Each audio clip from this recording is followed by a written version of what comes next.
भर्ती वारी टेस्ट में रियायत ॾियण जो फ़ैसिलो कयो वियो आहे। वरी वसीम बिरादरी शाह जो चवणु आहे त हर सब्जेक्ट में 45 मार्कुनि वारो शर्त ख़तमु कयो वियो आहे।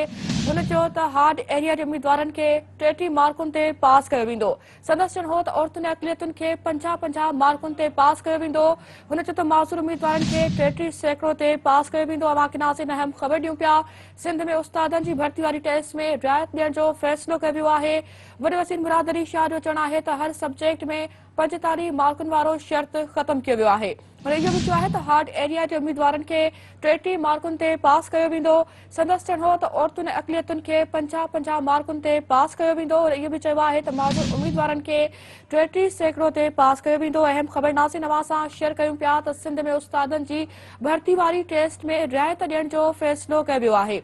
वरी वज़ीर बिरादरी शाह जो चवणु आहे त हर सब्जेक्ट में 45 मार्कुनि वारो शर्त ख़तमु कयो वियो आहे। हुन चयो त हार्ड एरिया जे उम्मीदवारनि खे 33 मार्कुनि ते पास कयो वेंदो। संदसि चवणु हो त औरतुनि ऐं अक़लियतुनि खे 50-50 मार्कुनि ते पास कयो वेंदो। वरी वज़ीर चयो आहे त माज़ूर उम्मीदवारनि खे 33% ते पास कयो वेंदो। अहम ख़बर नाज़रीन अवां सां शेयर कयूं पिया। सिंध में उस्तादनि जी भर्ती वारी टेस्ट में रियायत ॾियण जो फ़ैसिलो कयो वियो आहे।